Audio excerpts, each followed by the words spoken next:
What's up guys, Bloodshed here, bringing you the Demon Hunter starter build / survival guide for Diablo 3 Season 14 patch 261. In this guide we take you from 0 to hero and kind of just give you a full breakdown in the description and in the video of where to build at every juncture. Now since the Hadrig's gift changes every season, it allows us to have different pathways every season of what to roll for and everything like that.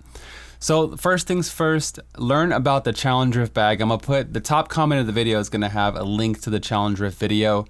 Basically, don't do your challenge rift for the week. The week resets on June 11th, for North America anyway.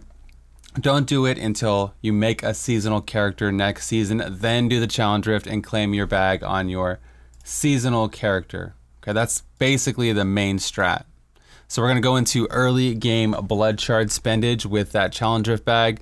The bag allows you to unlock the blacksmith, Shen, everything right from the start. So let's go ahead and get right into it. Demon Hunters have two amazing choices. You can go into Wraps of Clarity, which is a 50% damage reduction. Your entire leveling process up into end game, you use this for a lot of things.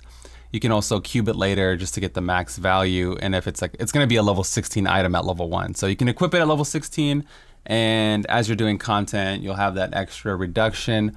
Or you can wait till level 34 and you have a 1 in 7 chance to get the Bombarder's Rucksack. This is used late game for the Sentry builds for Marauder and for Natalia's Marauder.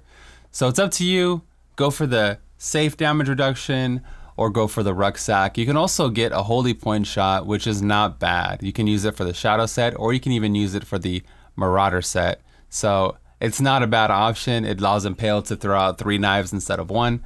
Basically makes Impale your best in slot spender until you get your multi-shot set and all that stuff. So those are the two options. I'll let you decide. Again, in case anyone's curious, this is what a challenge bag looks like. You can cube some stuff. It's not advised to go for the cube right away. I would wait till later on. So you start doing bounties, or unless you get a bunch of multipliers and you just want to put them in the cube around the 30s, like level 30-ish or something like that. It might be okay to go get it then, but it's up to you guys.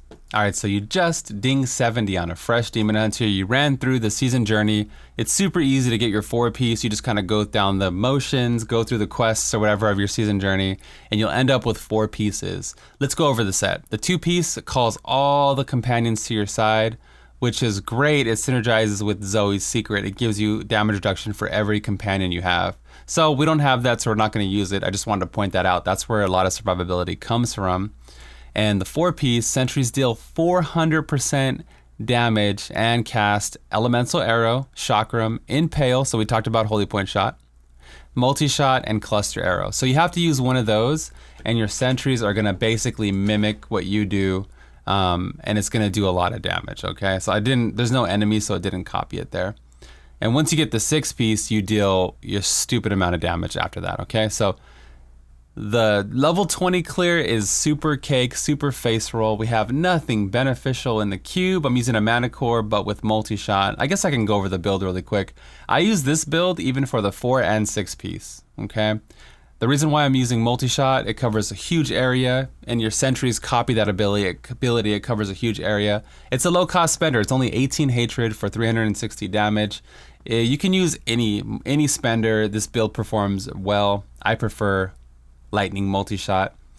Tumble, bad companion for more hatred. This isn't like a Unhallowed Essence build, so you can actually use preparation punishment. So I'm using this for hatred, just more hatred, more hatred. Guardian turret's gonna keep us alive a little bit.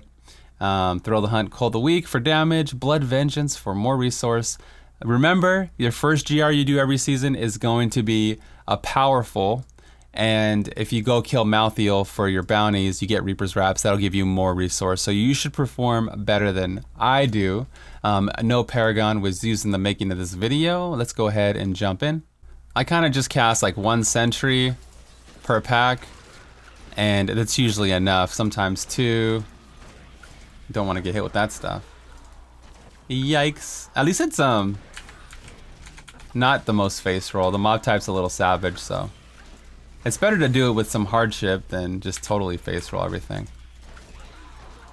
But basically, you just use your generator, use the abilities to get your resource back. Here's an elite. This is where we'll jump ahead a little bit. Let's cast another turret. and spam away. It's pretty easy, and this continues. The 6-piece set, the face roll continues. This is without any multipliers. If you get a Yang's recurve bow, or you get a mana core, or you get the holy point shot or impaled, anything you get is gonna make this that much better. This is a super strong start for next season. All right, so we just equipped the 6-piece bonus and we get 3,000 damage for every active sentry. So as before, we didn't need to have a lot of sentries out, even though we got 400 per sentry. Now it's like you need to have all 3 out, so you get just crazy amount. 3,000 damage for each active sentry. So if you have the Bombarder's Rucksack, you're able to cast 5. So you can see how it really starts to ramp up in damage. And again, you just cast multi-shot, everything dies. There's nothing really to note here. You don't have to keep your hatred or your discipline at a certain level. There's really nothing. You just basically kick back and let it fly. I would focus on something like this, double crit and double main stat for everything. Also for your GR20 clear, you're probably gonna use damage gems in your gear. When you bump it up to T6, T7, T8, the elemental effects start to ramp up. Electrify, poison starts to hit really hard. So definitely start switching to this type of a setup. Make sure to start the rift. You have to recast these every level. So make sure to recast these as well. And as you can see, you just dominate. Okay, let's start recasting them, not get charged, no deaths. Okay, can't die on this video.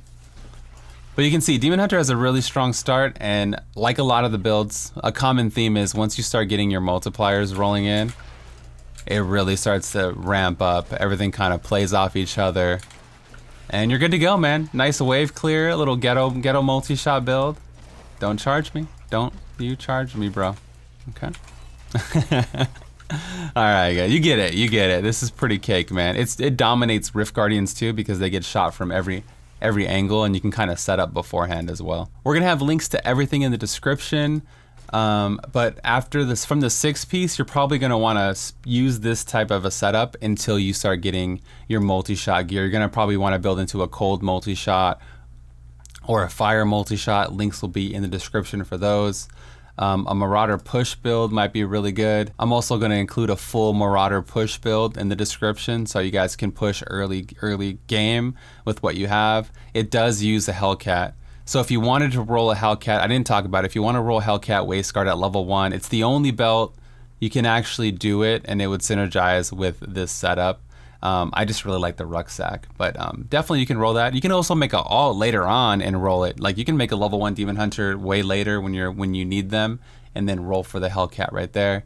Nothing really to note other than you need all your sentries out every rift to do all your damage. So I guess in a way this is kind of like a con set where you have multiple avenues on how to build, except for this set actually tells you what you can use and what you probably should use anyway. So thank you guys so much for watching. I hope you enjoy these starter builds. I hope they're helping you out. The description, again, is going to be filled with all kinds of, like pretty much is like the written guide in the description. The 4 or 6-piece build, everything like that. I'll try to link this blood shard calculator. I think I forgot to last time. Rip City. Make sure to follow me up above at twitch.tv/bloodshed. I stream there 6 days a week. Patch or no patch, you know, hype or no hype. We create our own story over here on Twitch. I've been playing Diablo and WoW every single day. Been having a blast. Been doing like 8, 9, 10 hour streams a day. Just loving the community. Big shout out to the Twitch subs, the patrons out there. I appreciate you guys. This is the Bloodshed, and I'm out of here. Peace.